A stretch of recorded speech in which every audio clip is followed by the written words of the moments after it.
That is a story that begins with King Deshret. And we're in for another long one. Nostalgia for the past is common to us all, is it not?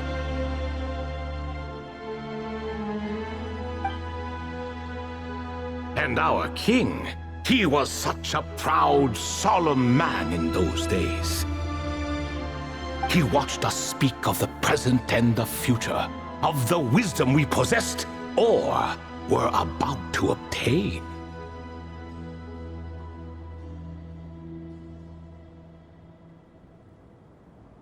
We were his proud retainers, confident in our belief that, so long as each one of us used our abilities to the fullest, progress was inevitable.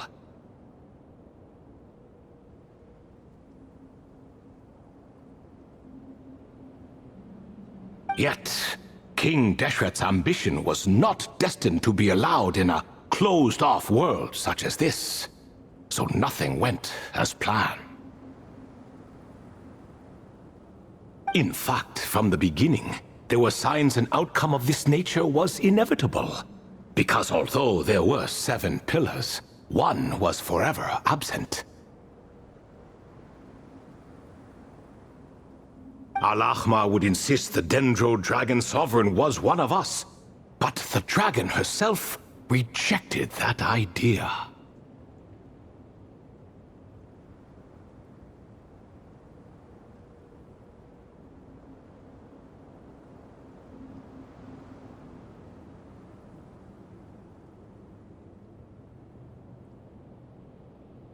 Huh. Like a card you can never seem to draw from your deck. More like a card that was never in the deck to begin with. Alas, that's just who Al-Ahmar was. There was nothing we could do about that. And I always preferred chess to cards. In the end, life grew unbearable for our king. But subjects like us were less fortunate. After all, the fate of a retainer is decided by the king, including the chance to walk away. So it was then that King Deshret had Kroko, Goti, and I locked up within Aru, where we remain to this day.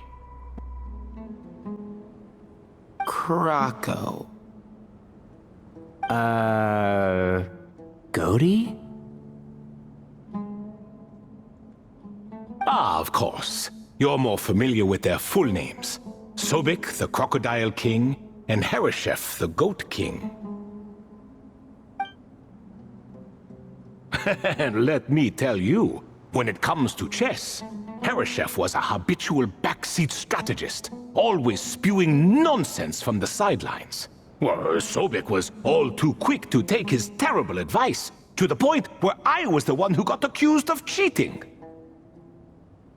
Chess is an exercise in patience, and that man couldn't sit still to save his life. He could never excel at that game. In fact, neither of them were good at chess. Even so, we played together often, and since I was always the winner, we got along quite well. What are you laughing at? Were we not good friends?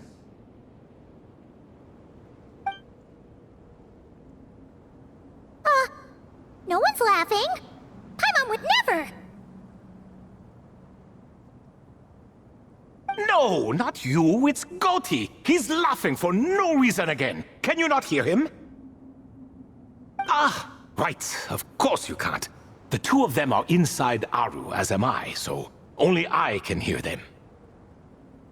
What is even going on here?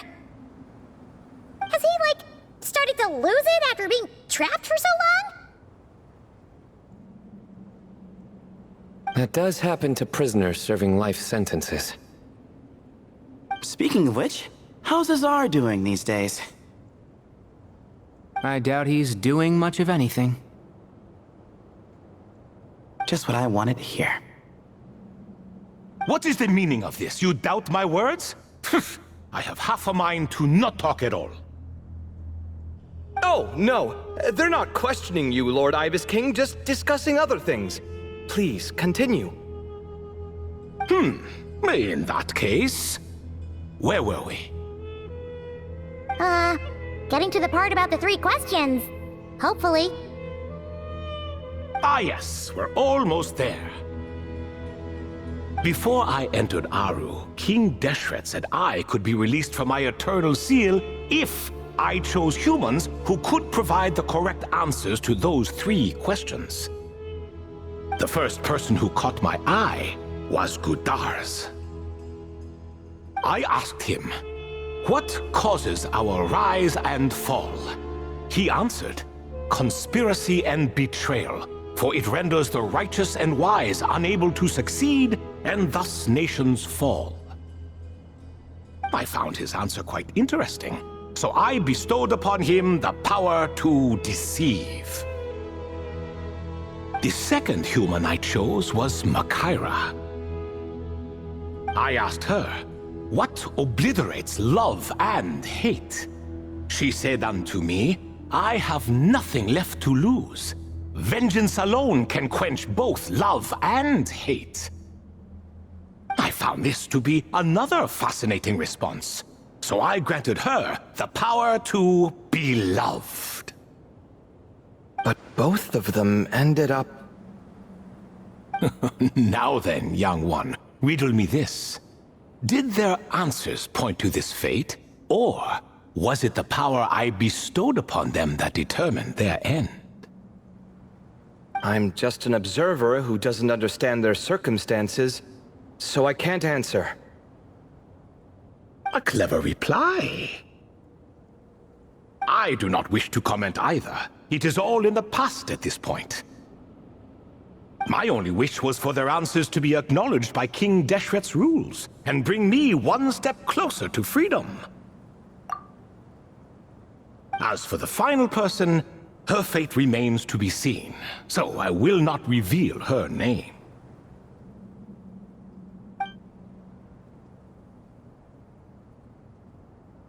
I asked her, "What determines truth and falsehood?" and found her answer quite compelling, so I bestowed upon her a gift to match. As you can see, however, I have not been freed, so it's clear the answer she gave at that time was wrong.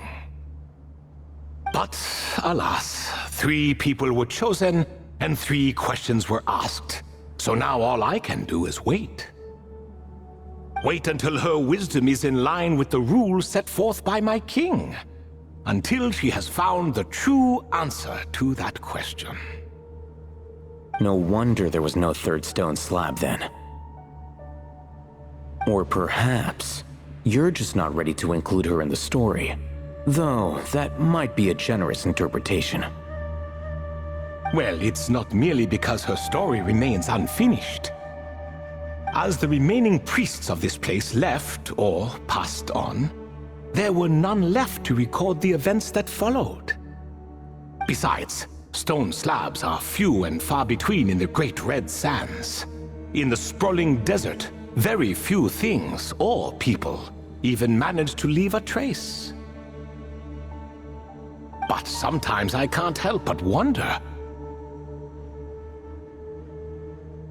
if that young man from several centuries ago had been willing to answer my question, would I have left Aru by now? Wait, so there was someone else? Of course, it has been thousands of years after all. All sorts of people have stumbled upon this place, but I only chose the special ones. That young man had such a singular intelligence, though his companion, by contrast, was rather average.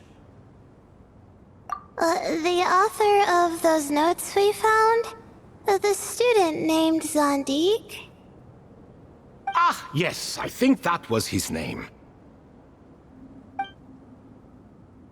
In truth, I was unsure whether I should grant him my 3rd remaining gift.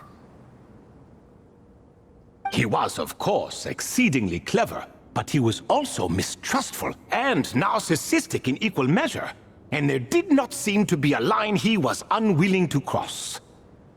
Too much power could be dangerous in the hands of someone like him. So I found myself rather relieved when he declined my gift. Oh, he turned you down? Did he give a reason? Yes. He said he didn't need it. I still remember the look in his eyes. Nothing stood out per se, and still I could sense contempt and disdain radiating from his gaze. I could not give an exact reason, but on instinct I just knew it would not end well to get close to a man like that. So, I tricked him. Stick close to your companion, I said. Only the descendants of Tulatula can come and go as they please. Leave him behind, and there is no escape for you.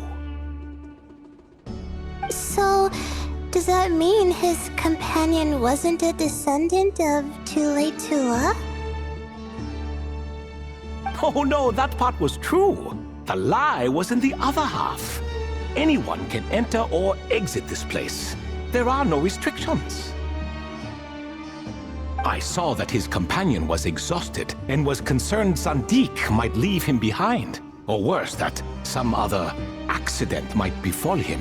So I made up an excuse to prevent Zandik from going a step too far. Oh, and speaking of, Zandik's companion had the same blue hair and pointed ears as you.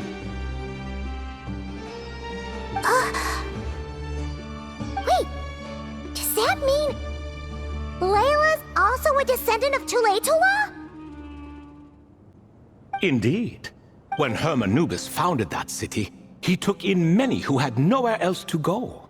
Today their progeny are scattered to the four winds, and indeed are far more numerous than I could have imagined.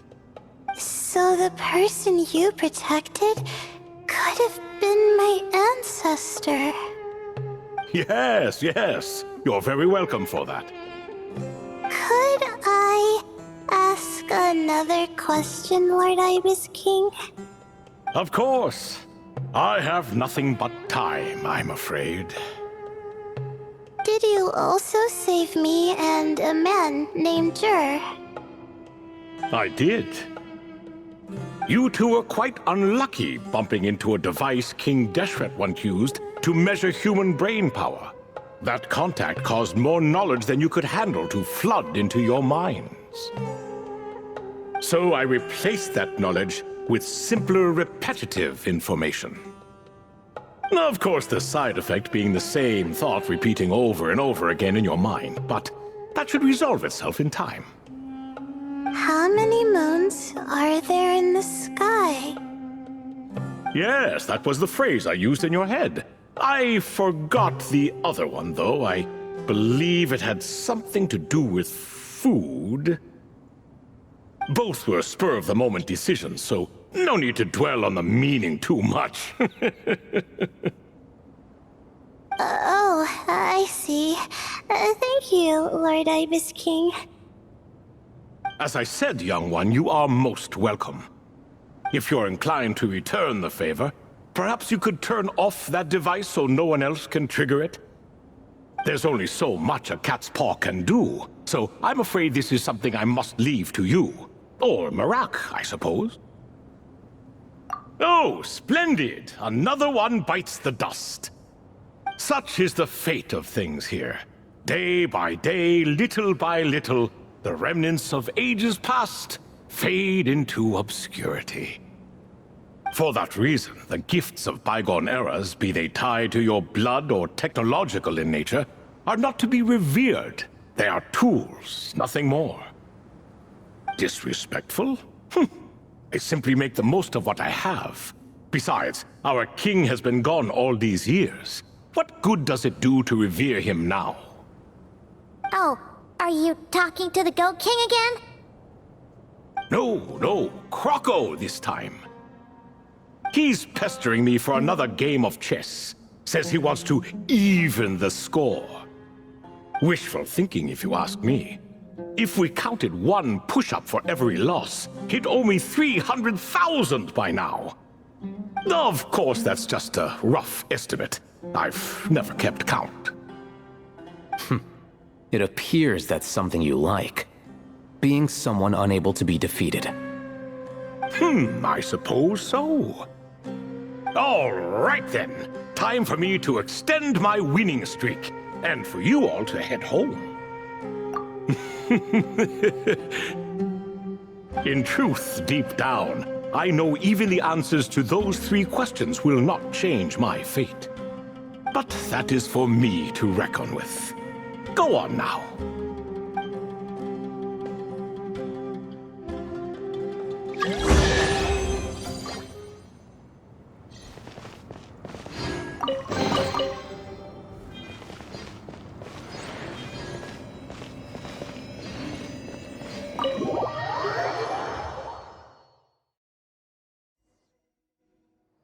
Excuse me.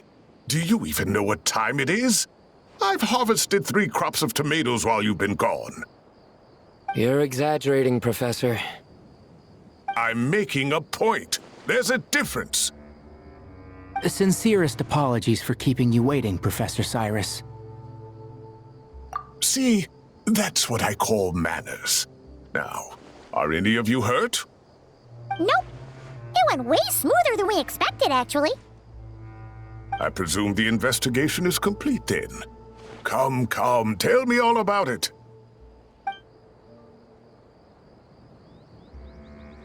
Oh my, did you luck out? If you've read the work from the Vahumana Darshan, you would know that the Ibis King has, well, let's call it a mixed record. Perhaps he softened up a bit in his old age, and that's why he chose to help you. Or perhaps he just didn't have a good enough reason not to help us.